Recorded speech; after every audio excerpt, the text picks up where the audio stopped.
titles to one place. Three different places I'll be hitting on, but I'm only going to read from 2 verses. I'm going to give everybody a break today. Break my normal. If you return to Mark chapter 16, we're reading verses 6 and 7. Say amen when you're there.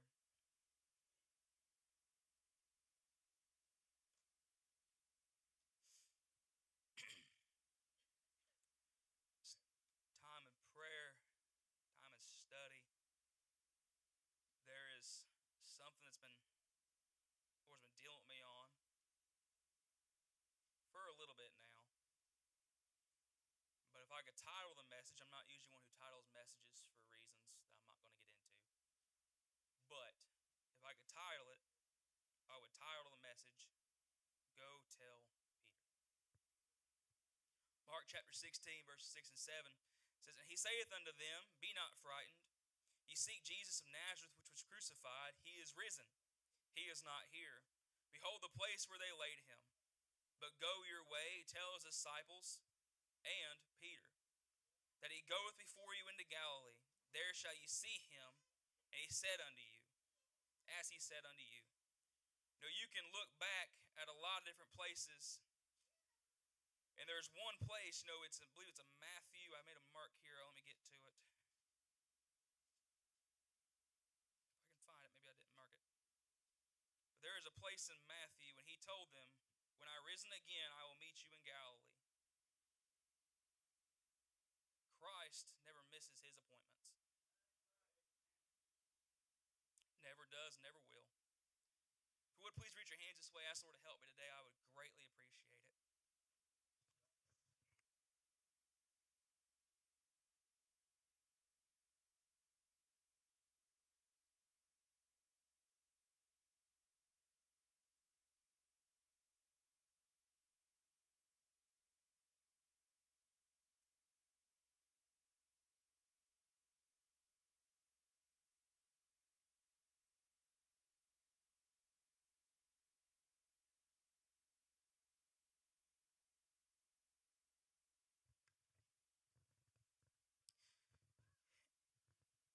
In a little bit of a history, before this, in Mark chapter 14, verses 66 to 72,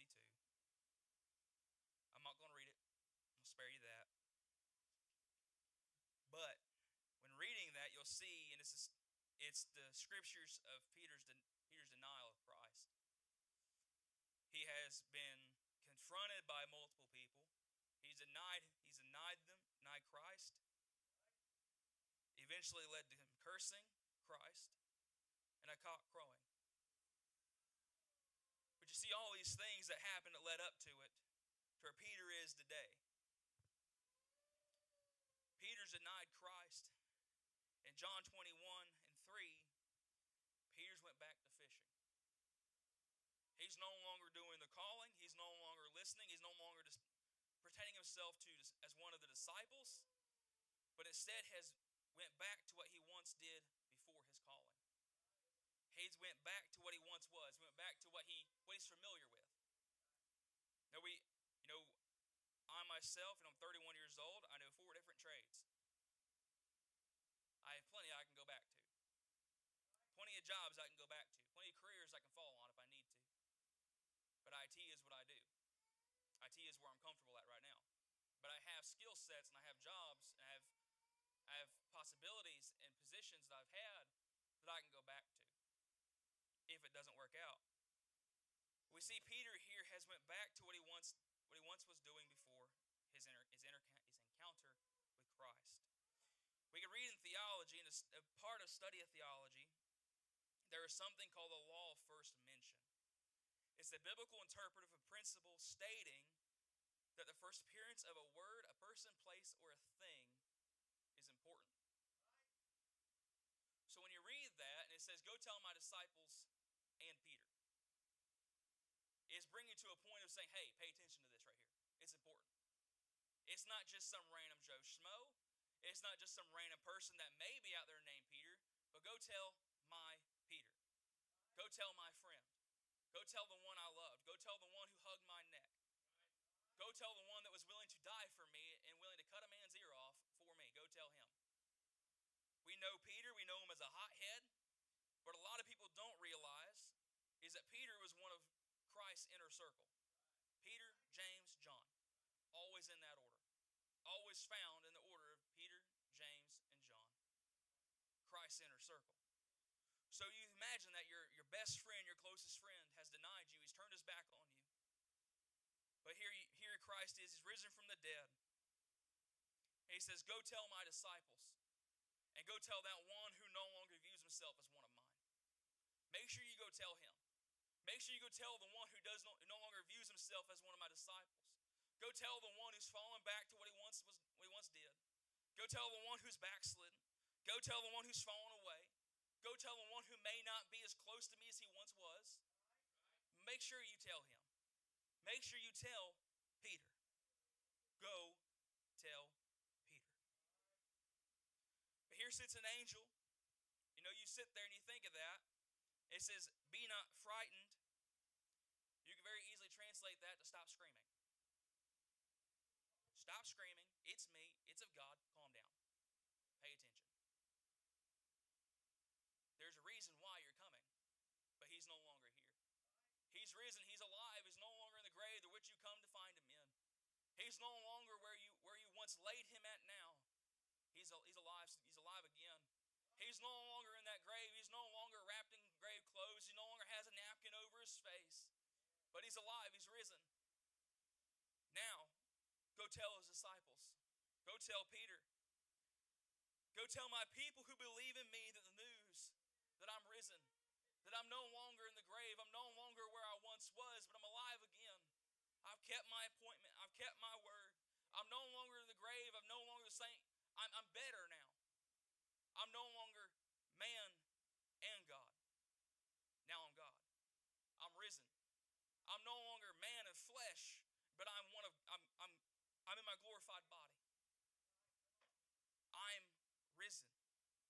There's an importance here that a lot of people don't see this, or they just read over it, and I've done it years.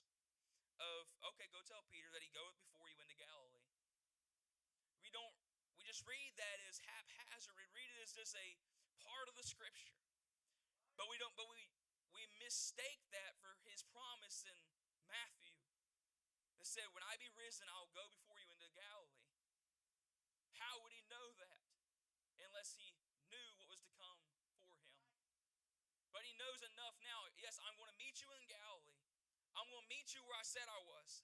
But now I'm also going to make sure I tell the ones who need it most. You know, there's ones who, I heard pastor the other day talking. He said, I once believed God loved everyone equally. And I was like, okay, well, I see where you're going. I picked up what you're putting down. And he brought up a very important point that I liked it a lot.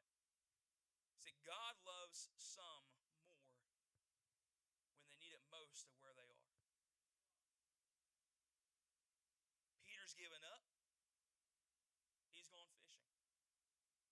We can read in John 21 that he tells the other disciples, I'm going to go fishing. An open statement that I'm going to go back to what I once was doing. And his disciples tell him, well, I'm going to go with you. They've not done anything wrong, but their hope is dead. They've not done anything wrong. They've not denied Christ, but they feel the sting of his death. They feel the sting of the loss of Christ in their lives. They're fearful. They're afraid. They know what's to come. They know if they get caught, they're likely going to the same fate of Christ. But at the same time, we'll go with you fishing. They weren't invited. They invited themselves. But they chose to go fishing with Peter. An open statement that they're going to go back to what they once were doing. We see Peter, as he's went back to fishing, he's made bad choices. He's turned back. He no longer upholds a view of his calling. He no longer is answering his calling. He no longer upholds salvation. He no longer upholds what he once believed, but instead has gone back.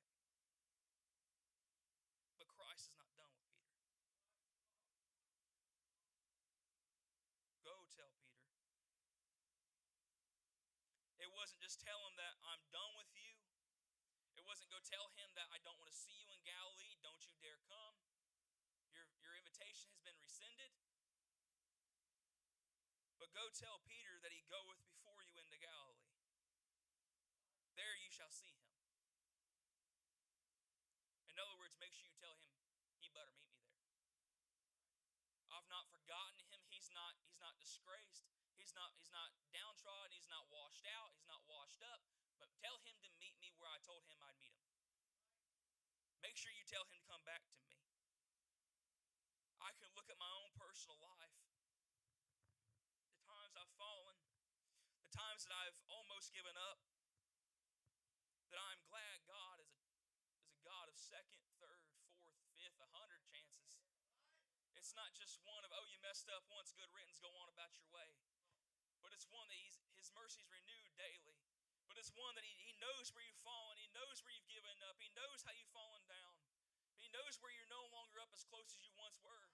He knows how far you've fallen away from him. But he knows enough to tell him, go tell Peter that he better meet me in Galilee. Go tell Peter I'm not done with him yet. Go tell my disciples, but be sure if you're going to tell any one of them, you tell my Peter. You go tell my Peter I'm not done with you yet. You go tell my Peter that I have something more to do with you. I have something more to do with your life. I have something more to do with your calling. It's not just one that I expect you to just be there haphazard. It's not just one of, okay, if you tell my disciples and you see Peter, make sure you tell him. But he wants to make sure he points out to make sure you tell the one that I loved.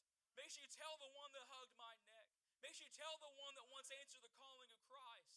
Make sure you tell that one that once preached the word that he still loves him the way he is. Make sure you go tell him.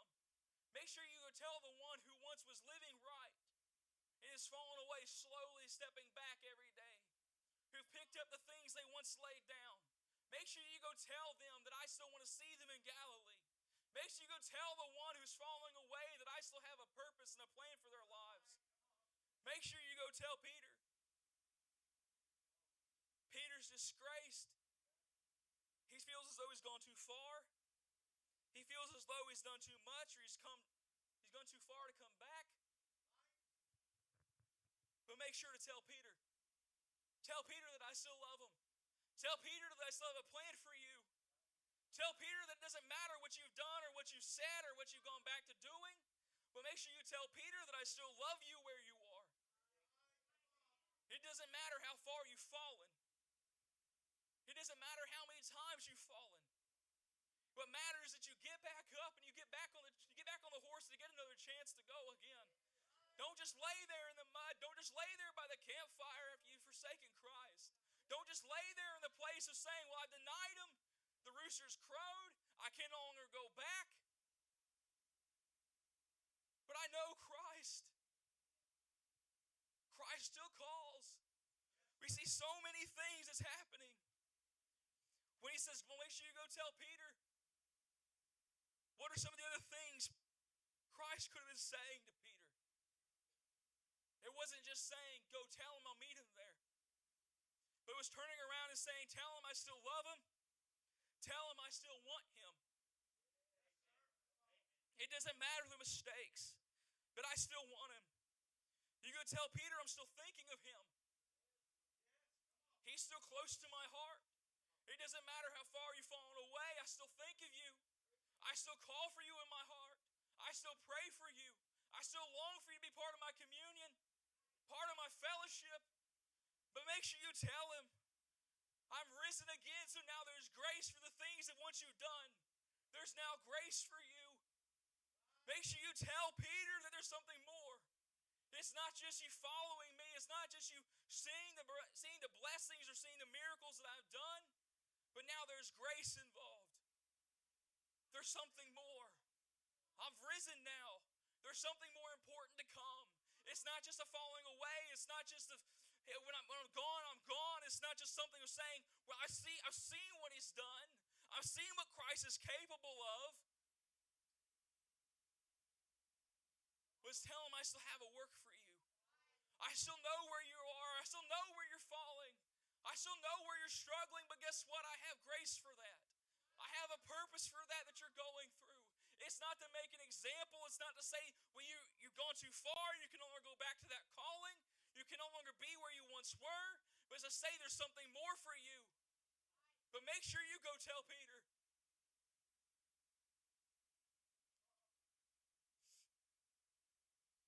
I look at my life personally and how many times I've fallen, how many times I've fallen away, how many times I've struggled. If I were to tell you that, I told you earlier that I was called to preach, and I was 15, the 16th of June, made 16 years. If I would stand here before you and tell you that I've lived a perfect life, I've not struggled, I've not stumbled, I've not tripped, I would be lying to you, and I better sit down. The 16 years of preaching has taught me anything. It said, I'm still able to fall, but His mercies are new each day. It doesn't matter how many times I've fallen. What matters is how many times you're going to get up. How many times you'll get back up and fight again. It doesn't matter that you're struggling. What matters is that you fall on the rock that's higher than you. It doesn't matter that you're struggling with the things that you're struggling with. It doesn't matter that your past is chasing after you and you can't outrun it. What matters is that you're able to go back to that rock that's higher than you and climb before it. Lift your hands towards heaven. Lift your face towards God and cry out. And God's going to meet you where you are. Christ still thinks of you. He still calls your name. And Christ still wants you. God still has a purpose. It doesn't matter where you are. What matters is God is still calling for you. What matters is Christ's mercy is still new for you. What matters for you is that Christ still calls your name. Even after the mistakes, even after the trouble, even after the things that you've done, He still calls for your name. And He still loves you where you are. You've not done too much. You've not gone too far. And you're not too dirty and you're not too unlovable. Because Christ still tells him, make sure you tell my Peter. You tell my disciples. But if you're going to tell any one of them, you go tell my Peter. You be sure you find him. You be sure you tell him where I am. You be sure to tell him where to meet me. Be sure to tell him where to find me. I can tell you where to find him. I can tell you where to find Christ again. It's at an altar. It's on your knees. It's at home. It's anywhere that you are that Christ is speaking to you and calling you to come back. It doesn't matter if it's in a church house. It doesn't matter if it's on the job. What matters is that you answer the calling of Christ, calling for your name to make it right again. I see so many people. I see so many people in my family who are raised right, who were forced to go to church, who were raised in church, who were raised to know what to do and how to pray, and they were raised by a praying mama. But you sit there in their lives and I see them and they're so far away from God. And you tell them and you say to them, well, let's go back to church, and they want to go back to this mediocre church who doesn't want to tell them that sin is sin. But I look at them and they were raised right and they know what's right. And they think they're just doing just fine, just going with the flow. And you sit there and you look at them and you say, what happened to you? What's wrong with you? How could two brothers look so close, can be raised in the same household but be so different? But the mercies of God that was shown to me in my life. It's not that I'm more special. It's not that God loved me more. It was that I was willing to answer the call of Christ in my life. There was a time when my brother was being dealt with. There was a time when my brother was willing to go to church. But you look at him now, he wants nothing to do with it. He doesn't care. He goes to a Baptist church, which that's a whole other opinion.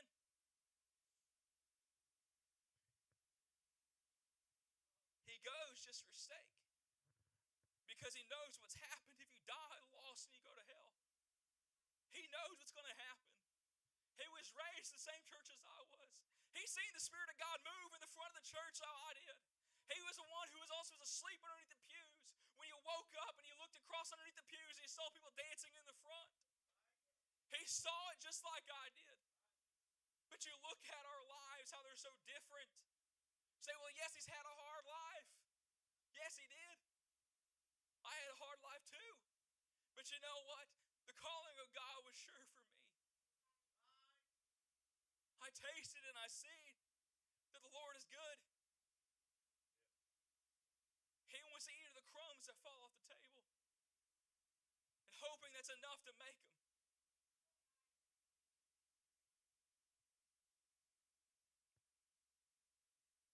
There's so much that I want to say.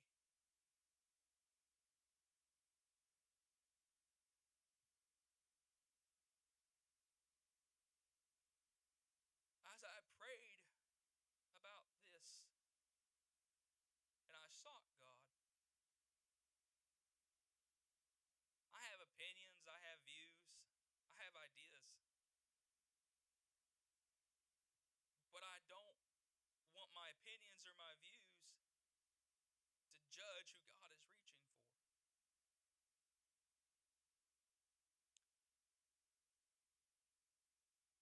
So I have opinions, I have views. Who doesn't? I know God has someone in mind. But the last thing I want to do is speak for God and hurt somebody more than anything.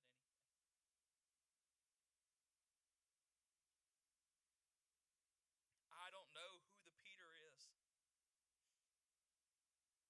I don't know who the message is for.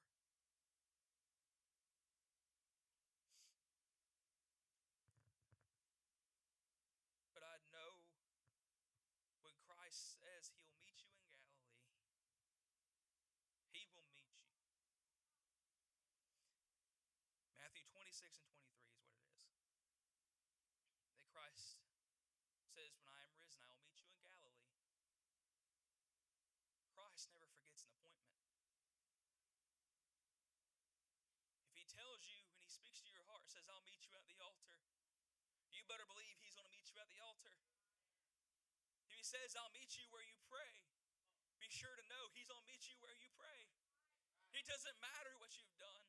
It doesn't matter how far you've gone. What matters is that you answer. Peter could have looked at it and said, well, I'm just going to go fishing. I'm not going to go to Galilee. I'm going to go to some other lake, some other sea to fish. I'm going to go somewhere else to do what I do, catch where I know I can catch a fish at. I'm going to go over here because I know that's where they're biting at this time of year. I'm going to go over here because I know that's where the big fish are staying at. But when they tell him Christ is risen, yes, he goes back to fishing. But if you notice, he doesn't just go anywhere to fish. He goes where Christ says he will meet him. He goes to Galilee. John 21, verses 1 through 14. I'm not reading it. But Jesus comes to Galilee, and Christ calls out from the bank, have you any meat? They call out, no. He says, well, try the other side. And now there's too many fish. See, what's so important about this? It's because he went back to fishing for fish, but Christ called him to be a fisher of men. You went back to living a normal life. You went back to living that life that you once lived. But Christ didn't call you to do that. Christ didn't call you to live the life that you once lived. He called you to live a new life. He called you to a calling. He called you to a life of salvation. He called you to a life of consecration to him. It doesn't matter what you're doing. What matters is you're not doing what he called you to do. What matters is you're no longer living the life that he asked you to live, that he called you from. Say, why is it so hard to live a Christian life? Why is it so easy to be a sinner? The devil's not going to fight those who live for him. That's counterintuitive. But he's going to give it his all to fight those who are going against the stream. He's going to give it his all to fight those who are going against the current. He's going to give it his all to fight those who decide themselves, I'm going to live for Christ. I'm going to turn everything else away. I'm going to turn everything else aside. I want I'm going to live for Christ. It doesn't matter my calling. I know what my calling is. The times when I've stumbled, the times when I've fallen. You know, most of y'all know my testimony. I spent my time running from God. I spent my time preaching here and there, but running from doing my all to it. And I ended up with a busted knee. And as I lay there on the ground, the Lord speaks to me. Now try running from your calling. And all else you can do is say, all right, I'll do it all. I'll preach as all I can. I'll give all I can do to the calling. I'll do what I can do the best that I can do. It may not be enough. It may not be perfect. But I'm going to give God what I can give him. And that's all of me. I'm not always perfect at it. There's moments and there's times and self wants to rise back up and hold something back. To say there isn't, I'd be lying to you because it's true. There's times when pieces of myself wants to rise up and I just want to hold on to that with everything that I have. But I got to be a living sacrifice, holy for him. It doesn't matter because he still asks you. Cast to the other side. When Peter realizes who's speaking to him from the bank, Peter doesn't just sit there, ho-hum, and sit there in the boat and try to pull up the net a little harder. But if you read it, he casts off his cloak and he jumps in the water and he runs towards Christ. And it doesn't just stop when he gets to the bank and just look at him. But Christ asks him a very important question.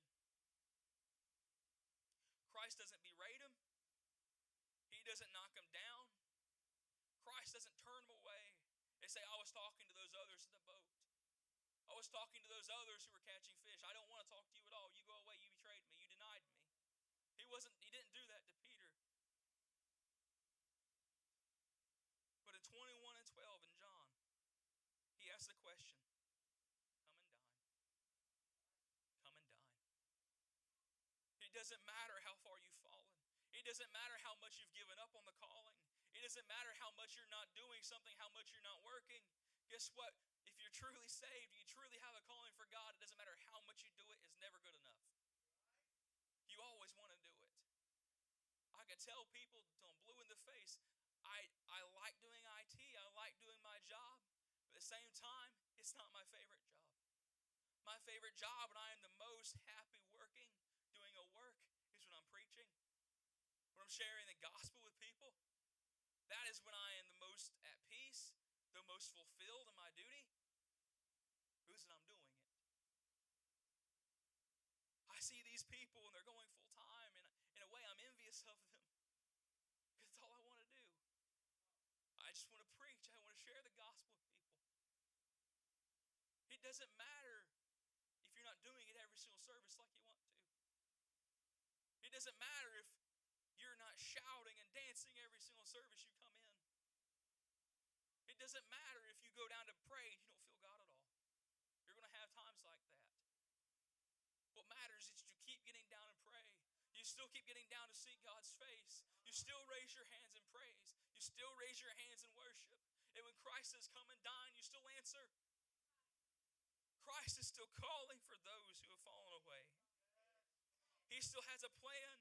He still has a purpose. He's still asking you, come and dine. So what's so important about Christ asking them, come and dine? You can overlook it, you can oversimplify it, you can overstate it, you can go into real deep theological study of it. But it simply comes down to Christ telling them in an about way, I still want a fellowship. I still want a communion. And I still want a relationship. Be sure you tell my Peter, come and dine. Be sure you tell that one who's fallen away. Be sure to tell that one who may not be as close as what they once were. Be sure to tell that one who's picking up those things they once put down, they're picking them back up. Be sure you tell that one, come and dine.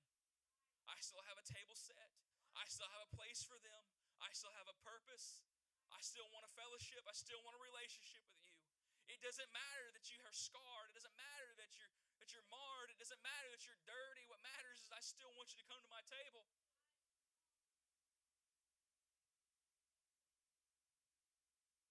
My mom, she will feed anybody. And a lot of times at mom's house, you go hungry, it's your own fault. Especially at Thanksgiving. You go hungry, it's your own fault. Because there's more food than you can count. But to my mom, it doesn't matter how dirty they are. It doesn't matter if they're even part of the family. What matters is, do they have a place to go? Do they have a place to eat? Do they have food? Do they have something to do? If not, come on, we'll feed you. We'll give you something. We'll send you away with more food than you can count. But it's the same way with Christ. Come and dine. I still have more than you need. I still have more than enough for you. It doesn't matter how much you struggled. It doesn't matter how much you've picked up.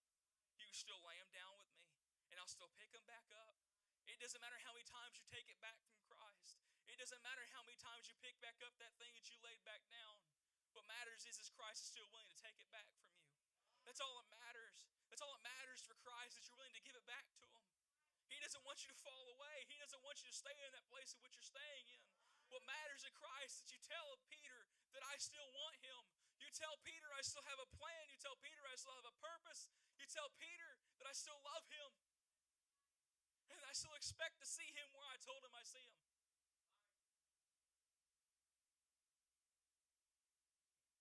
There is still mercy